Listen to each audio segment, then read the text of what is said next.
पग पर है संग तुम्हारे अन्नदाता। लहू किसानों का बन के पसीना सींचता है धरती का सीना। मेहनत का तेरी हक दिलवाने, नई तकनीक नई खोज बताने। पशुधन को गुणवान बनाना, पौध सुरक्षा को सिखलाना, खेती के सब गुर समझाने, भारत का सरताज बनाने। आठों पहर है संग तुम्हारे अन्नदाता अन्नदाता।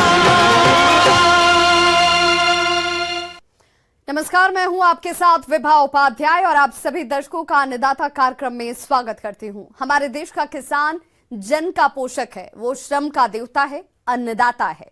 उसमें ही भारत की आत्मा निवास करती है और ऐसे ही किसानों की प्रगति के लिए हम खेती बाड़ी से जुड़ी हुई बहुत सी नई लाभकारी जानकारियां हर रोज सुबह लेकर आते हैं। तो चलिए कार्यक्रम शुरू करने से पहले देखते हैं क्या है आज के अन्नदाता में। अगेती आलू की खेती से कमा सकते हैं अच्छा मुनाफा।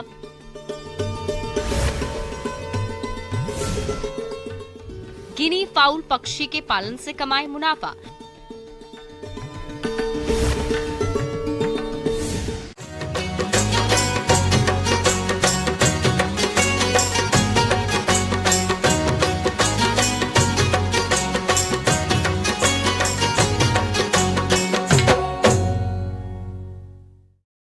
आलू की फसल कम समय में किसानों को ज्यादा फायदा देती है और जैसा कि अभी अगेती आलू की खेती के लिए सही समय चल रहा है, तो जो किसान अगेती आलू की खेती करने जा रहे हैं वे कौन कौन सी बातों पर खास ध्यान दें, इस बारे में जानकारी दे रही हैं कृषि विज्ञान केंद्र जिला दरभंगा की कृषि विशेषज्ञ अंजलि सुधाकर।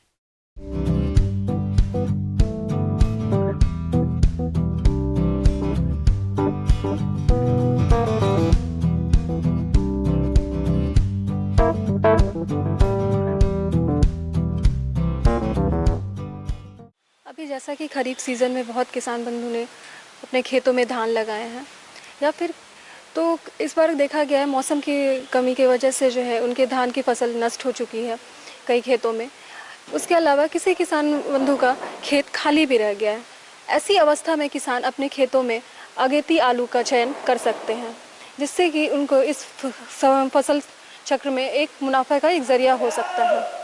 अगेती आलू के बारे में मैं बता दूं कि इसके लिए यहाँ की जो दोमट मिट्टी है और बलुई दोमट मिट्टी ये काफ़ी उपयोगी है, जिसमें हमारा जो पीएच मिट्टी का होना चाहिए वो लगभग 7.5 पीएच होना चाहिए। और उसके बाद फिर अगर हम बात करें इसमें खेत की चयन की, तो खेत हमेशा जो चयन करे वो हमेशा थोड़े ऊंची भूमि वाले खेत चयन करे जहाँ पे जल जमाव की समस्या उत्पन्न ना होती हो।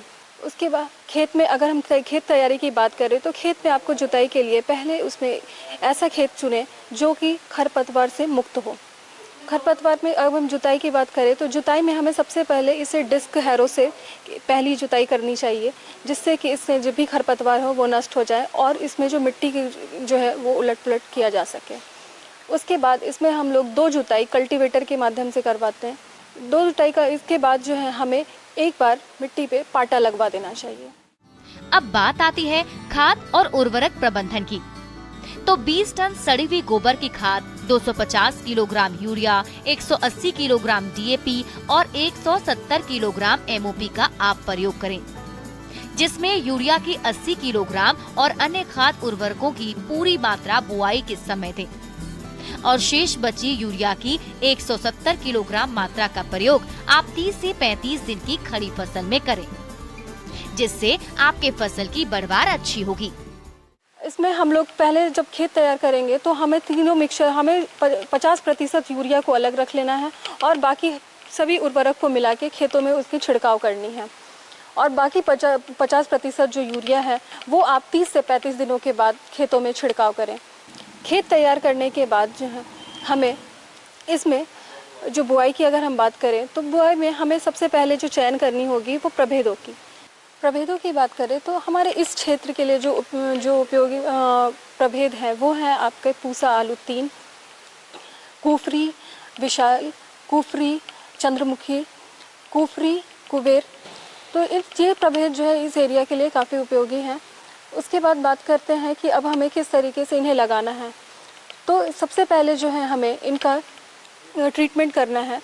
बीज के लिए अभी की बात करें तो हमें बीज जो अगर हम इनके लेंगे तो बीज सबसे पहले अभी का जो मौसम है, इस मौसम में अभी देखा जाता है अगेती आलू के समय कि वातावरण में काफ़ी गर्मी होती है।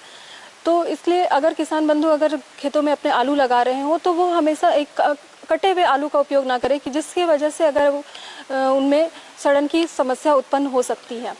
तो ऐसी अवस्था में किसान हमेशा एक पूरे समूचे आलू का उपयोग करके उसमें खेतों में लगाएं।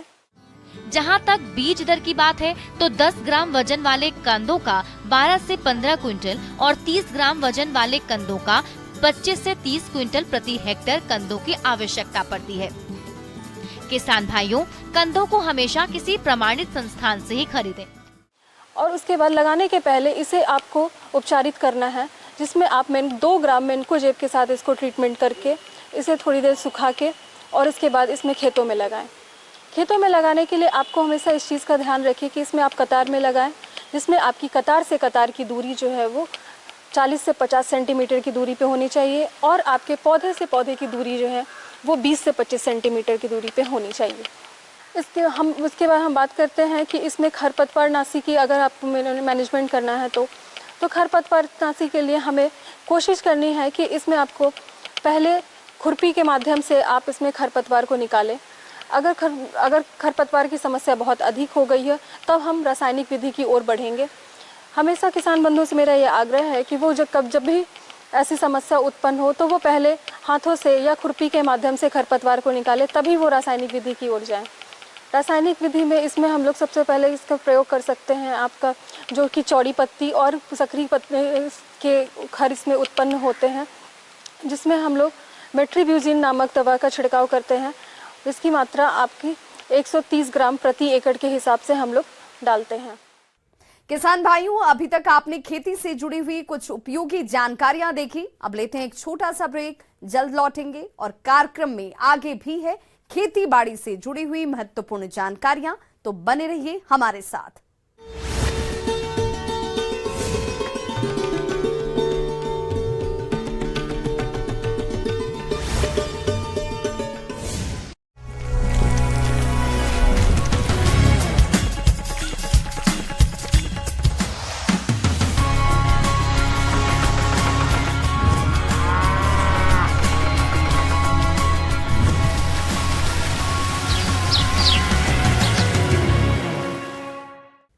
ब्रेक के बाद एक बार सभी दर्शकों का एक बार फिर से अन्नदाता में स्वागत है। चलिए रुक करते हैं अगली कड़ी की ओर।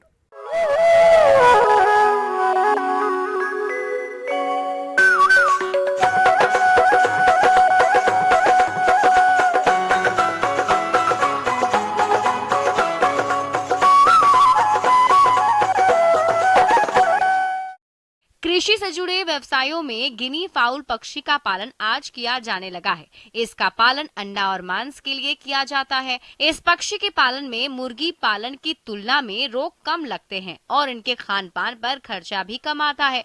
तो आइए गिनी फाउल पालन के बारे में विस्तार से जानते हैं बिरसा कृषि विश्वविद्यालय जिला रांची के पशु चिकित्सक डॉक्टर सुशील प्रसाद से।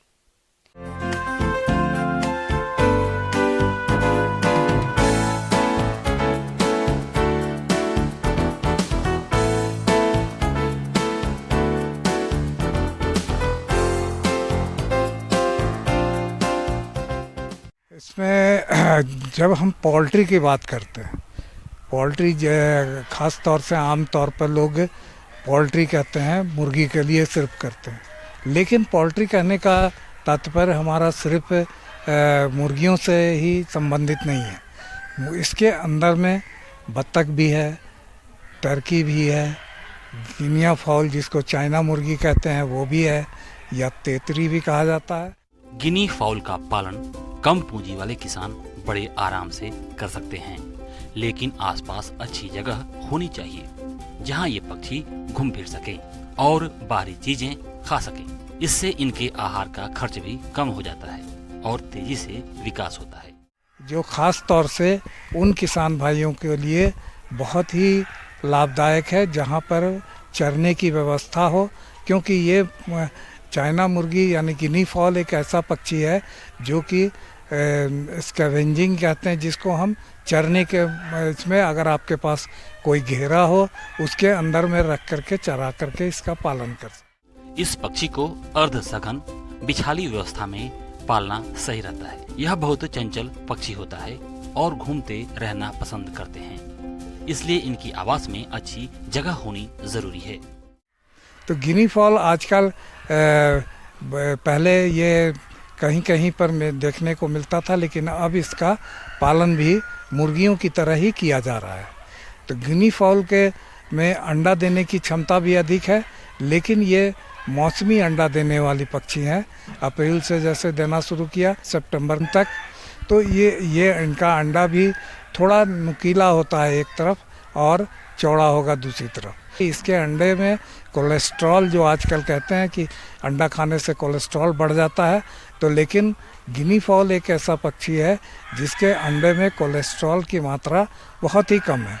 दूसरी बात है कि मार्केट की जहाँ तक बात है, तो मार्केट में अब जो है इसका मीट भी इसका आपको खास करके जो लोग खस्सी का मीट पसंद करते हैं, तो उस तरह से ये खस्सी और मुर्गे के मीट के बीच के तरह का आपको इसमें ये इसका मीट होता है।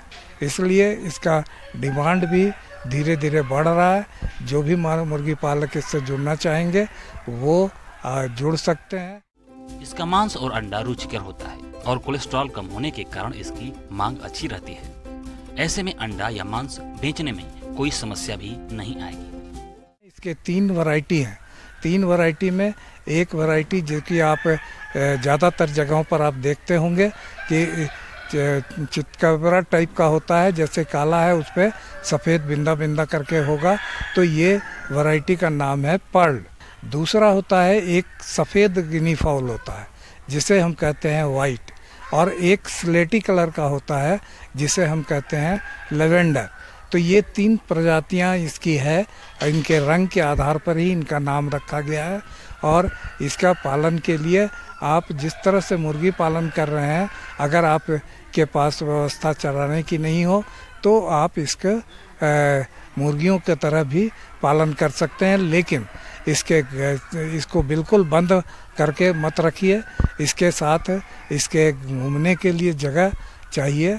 इसमें इनका बढ़वारी भी अच्छा होता है, अंडा उत्पादन भी ज़्यादा अच्छा होगा। जैसा कि इस पक्षी के आहार पर खर्च कम आता है, लेकिन अगर आवास में रहकर पालन करते हैं तो खर्च भी बढ़ेगा और इनका विकास भी धीरे ही होगा।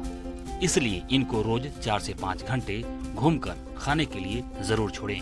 ये फसलों को नुकसान बिल्कुल नहीं करते हैं और 50% तक आहार का खर्चा बचता है। बाहर खाने के बावजूद भी इनको घर में भी आहार जरूर दें। इनको वही आहार दिया जाता है जो मुर्गियों को दिया जाता है। जो मुर्गियों के लिए जो स्टार्टर, ग्रोअर, लेयर, ये 3 फेज का जो दाना है मुर्गी का आहार है, वही आहार आप इसमें भी प्रयोग कर सकते हैं।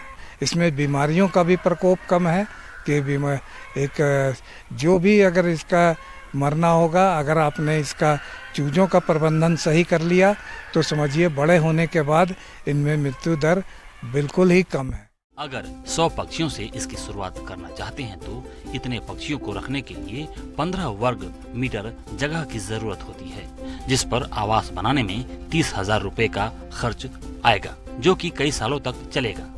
इस पक्षी को मांस के लिए तैयार होने में लगभग 3 से 4 माह का समय लगता है।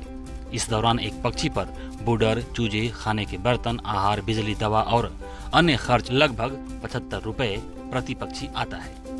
इस प्रकार 100 पक्षियों पर 7,500 रुपए खर्च होते हैं और एक पक्षी लगभग 150 रुपए में बिकता है, जिससे 15,000 रुपए की कुल आय 1 लाख से होती है।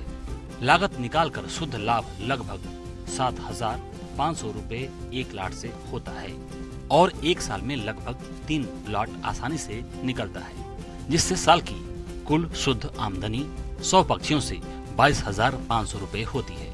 इसके अलावा आप चाहें तो इनसे अंडे का उत्पादन भी ले सकते हैं। 7 से 8 माह बाद अंडे का उत्पादन भी होने लगता है और एक साल में लगभग 100 अंडों का उत्पादन होता है और एक मादा 3 साल तक अंडे देती है, जो कि अपने जीवन काल में लगभग 250 अंडे तक देती है। इससे भी मुनाफा ले सकते हैं। इसके अलावा इनसे हैचिंग कराकर चूजों का खुद पालन कर सकते हैं और उन्हें बेचकर मुनाफा और भी कमाया जा सकता है। ये देखिए, इसके लिए अगर इन्हें चूजों की प्राप्ति के लिए गिनी फॉल का फार्म और कहीं पे तो इस तरह का फार्म है नहीं। आपको इज्जत नगर बरेली में केंद्रीय पक्षी अनुसंधान केंद्र है, वहाँ पर आपको संपर्क स्थापित करेंगे तो गिनी फॉल का चूजा या अंडा वहाँ से प्राप्त किया जा सकता है। झारखंड में अगर आप नया स्थापित करना चाहते हैं तो आप रांची पशु चिकित्सा महाविद्यालय से संपर्क स्थापित कर सकते हैं और वहाँ से प्राप्त करके अगर आप उसे हैचिंग कराना चाहते हैं तो कहीं भी आप हैचिंग करा सकते हैं। ये इनका चूजों का हैचिंग 28 दिन में होता है और या चूजे लाना चाहते हैं तो वहाँ से आपको चूजा या अंडा दोनों ही उपलब्ध हो जाएगा। आगे और भी हैं खेतीबाड़ी से जुड़ी हुई बहुत सी रोचक जानकारियां, पर यहां रुकेंगे एक छोटे से ब्रेक के लिए। जल्द हाजिर होते हैं।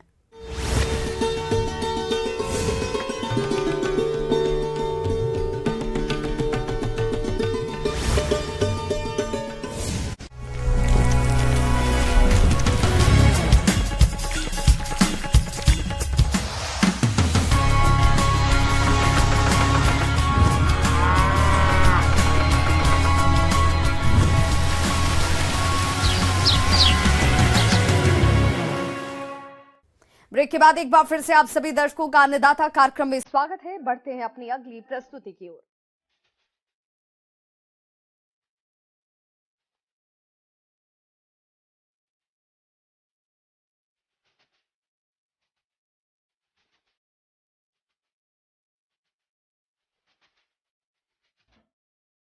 प्रदेश के बहुत से किसान भाई दुधारू पशुओं का पालन करते हैं, लेकिन उनकी उचित देखरेख के अभाव में पशु विभिन्न रोगों की चपेट में आ जाते हैं। इन्हीं रोगों में से एक है खुरपका मुंहपका रोग, जो कि बारिश के मौसम में पशुओं में आमतौर पर देखा जाता है। इस रोग से ग्रसित पशुओं को चलने फिरने और आहार खाने में परेशानी होती है, जिससे पशु दूध देना कम कर देता है। तो किसान भाइयों, दुधारू पशुओं में इस रोग के कारण, लक्षण और इसका निदान क्या है, आइए जानते हैं जिला मधुबनी के पशु विशेषज्ञ डॉक्टर मनीष कुमार से।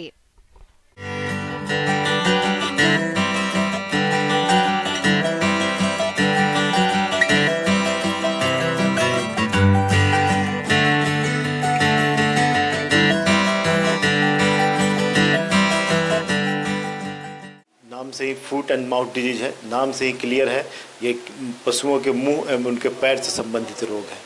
ये सिर्फ उन्हीं पशुओं को होता है जिनके खुर फटे हुए होते हैं, जैसे गाय, भैंस, भेड़, बकरी, सूअर इत्यादि, इन सभी पशुओं में होता है। इसके फैलने का मुख्य ये वायरल जनित रोग है और वायरल जो फैमिली एफ्थोविरिडी से आते हैं और जो है कि पिकोरना विरिडी का ये है। इसमें इस रोग में देखा जाता है प्रायः यह काफ़ी संक्रामक रोग है और पशुओं के लार या उनके संपर्क में आए किसी भी वस्तु से ये दूसरे पशु में फैल सकता है। इवन दूध से या सीमेन से भी ये दूसरे पशु में फैल सकता है। ये छुआछूत की बीमारी एक तरह से आप कह सकते हैं। मुंहपका खुरपका रोग, जिसे हम एफएमडी के नाम से भी जानते हैं, ये गाय, भैंस, भेड़, बकरी, सुअर आदि पालतू पशुओं में होने वाला एक अत्यधिक संक्रामक रोग है। खासकर दुधारू गाय और भैंस में ये बीमारी अधिक नुकसानदायक होती है। ये रोग एक अत्यंत सूक्ष्म विषाणु से होता है। ये पशुओं में अत्यधिक तेजी से फैलने वाला रोग है और कुछ समय में एक झुंड या पूरे गांव के अधिकतर पशुओं को संक्रमित कर देता है। इस रोग से पशुधन उत्पादन में भारी कमी आती है। साथ ही देश से पशु उत्पादों के निर्यात पर भी प्रतिकूल प्रभाव पड़ता है। जैसा कि आपको बताया गया कि वायरल बीमारी है, तो इसमें मुख्यतः रोग प्रतिरोधक क्षमता पशु की कम हो जाती है। पशुओं के मुंह में वेसिकल्स, गोला गोला फोका कह सकते हैं, वो होता है। मुंह के चारों तरफ होता है, उनके नाक पे होता है, जीभ पे होता है, पैरों में होता है।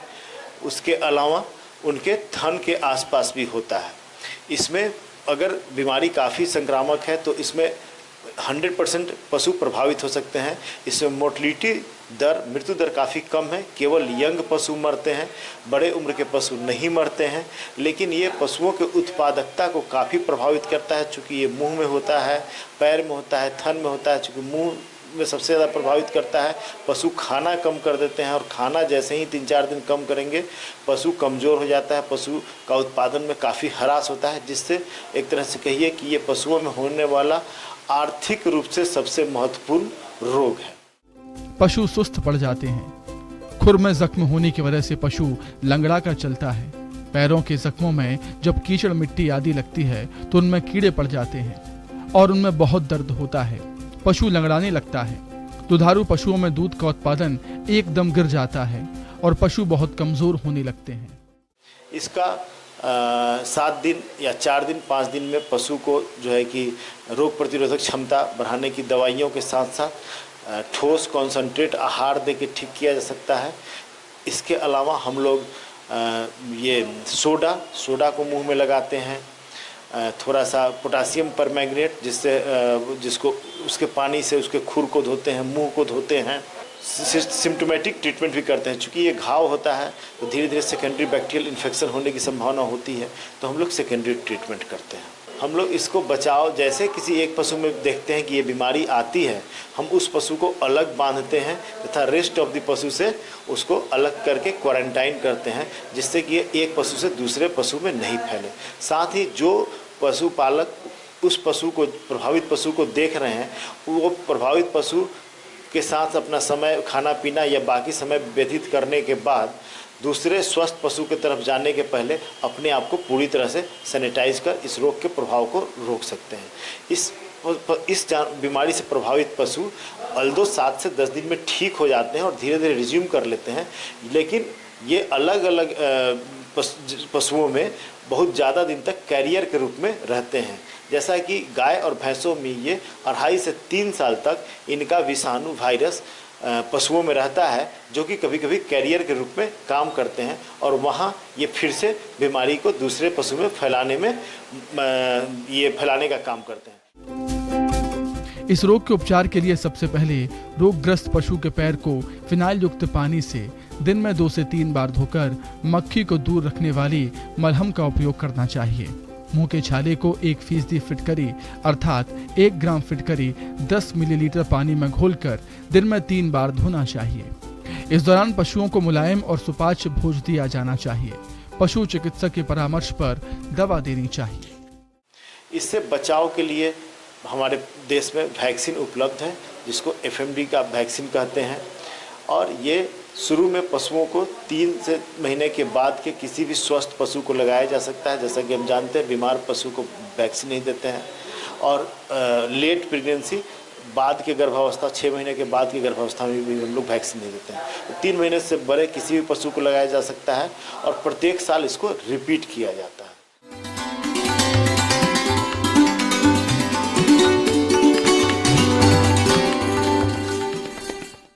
अन्नदाता हेल्पलाइन निःशुल्क फोन संपर्क सेवा के माध्यम से आपके द्वारा पूछे गए प्रश्नों में से 1 या 2 महत्वपूर्ण प्रश्न को हम अपने कार्यक्रम में शामिल करते हैं, और इसी के तहत आज किसान का सवाल और उनका जवाब इस प्रकार से है।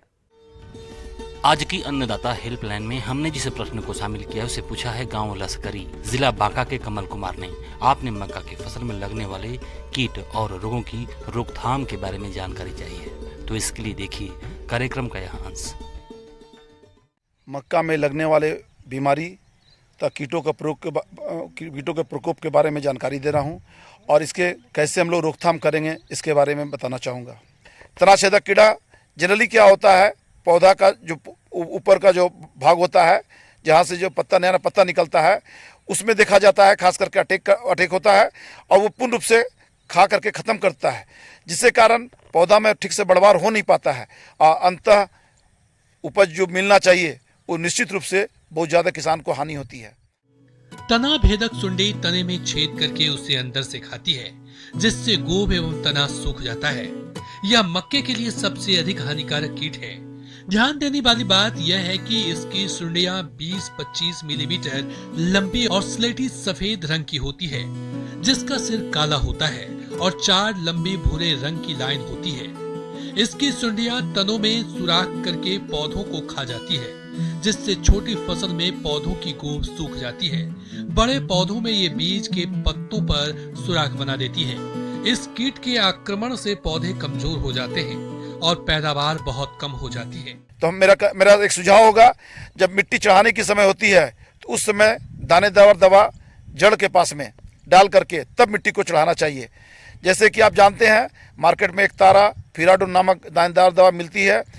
थोड़ा कहने का अर्थ यह है कि दानेदार दवा डालेंगे जड़ के पास में तो बहुत हद तक कीड़ा का प्रकोप को आप आराम से कंट्रोल कर सकते हैं। मक्के की फसल में एकीकृत कीट नियंत्रण के लिए सबसे पहले साफ, उपयुक्त एवं प्रतिरोधी किस्मों का चयन करना चाहिए और बोने से पहले बीजों को कीटनाशक दवा से उपचारित करना चाहिए। गर्मियों में खेत की गहराई जुताई करके मिट्टी में मौजूद कीड़ों, बीमारियों और खरपतवारों को नष्ट कर सकते हैं। खाद तथा अन्य तत्वों की मात्रा का प्रयोग मिट्टी परीक्षण के आधार पर करें। खेतों से फसल अवशेषों का हटना तथा मेढ़ों को साफ रखना चाहिए। सही फसल चक्र अपनाना, अर्थात एक ही फसल को उसी खेत में बार बार नहीं ले। इससे कई कीड़ों और बीमारियों का प्रकोप कम हो जाता है। यांत्रिक नियंत्रण की बात करें तो कीड़ों के अंड समूहों, प्यूपों तथा वैक्सों को इकट्ठा करके नष्ट कर दें। रोगग्रस्त पौधों तथा उनके भागों को उखाड़कर जला दें। खेत में जगह जगह पर बांस खुड़ियां लगाएं, जिससे पक्षी कीड़ों को खाकर नष्ट कर सके। इसके अलावा खास करके कुछ बीमारियां भी लगती है जो देखा जाता है कि 50-60 दिन के जो अवस्था होता है पौधा का, उसमें इस रोग का प्रकोप देखने को मिलता है। इसमें मुख्य रूप से जो खास करके लगता है, जिसको हम लोग मेडिस लीफ ब्लाइट या टर्सिकम लीफ ब्लाइट कहते हैं, ये 2 रोग खास करके देखने को मिलता है। तो कहने का अर्थ यह है कि मेडिस लीफ ब्लाइट हो या टर्सिकम लीफ ब्लाइट हो, दोनों में क्या होता है, पत्ता में धब्बा बनता है। ये धब्बा जैसे लगेगा सफेद, छोटा छोटा सा सफेद नुमा, जो बाद में भूरा हो जाता है, और बहुत सा पत्ता में जो धब्बा आपस में मिल करके पत्ता का हरे भाग को खत्म कर देता है। मेडिस लीफ ब्लाइट में पत्ता का जो धब्बा होता है छोटा छोटा होता है, जबकि टर्सिकम लीफ ब्लाइट में पत्ता का धब्बा बड़ा बड़ा होता है। तो किसान भाई, मेडिस हो या टर्सिकम लीफ ब्लाइट हो, दोनों धब्बा रोग जो खास करके है, इसको मंकोजेब नामक दवा 2.5 ग्राम दवा प्रति लीटर पानी में घोल बना करके छिड़काव करने पर निश्चित रूप से बीमारी को रोका जा सकता है। किसान भाइयों, अन्नदाता आपकी सेवा के लिए संकल्परत है। कृषि संबंधित समस्या और सुझावों के लिए आप हमें इस पते पर संपर्क कर सकते हैं। Producer Annadata, news 18 Bihar Jharkhand, Ramoji film city Hyderabad 501512। साथ ही आप हमें ईमेल भी कर सकते हैं। हमारा ईमेल एड्रेस है p18annadatabihar@nw18.com। इसके अतिरिक्त आप हमें निःशुल्क हेल्पलाइन नंबर 1800889216 पर सोमवार से शनिवार सुबह 10 बजे से शाम 4 बजे के बीच संपर्क भी कर सकते हैं। किसान भाइयों, अब समय हो रहा है आपसे विदा लेने का, तो हमारी अन्नदाता टीम को दीजिए इजाजत। कल फिर से होगी आपसे मुलाकात कृषि संबंधित कुछ और महत्वपूर्ण जानकारियों के साथ। नमस्कार।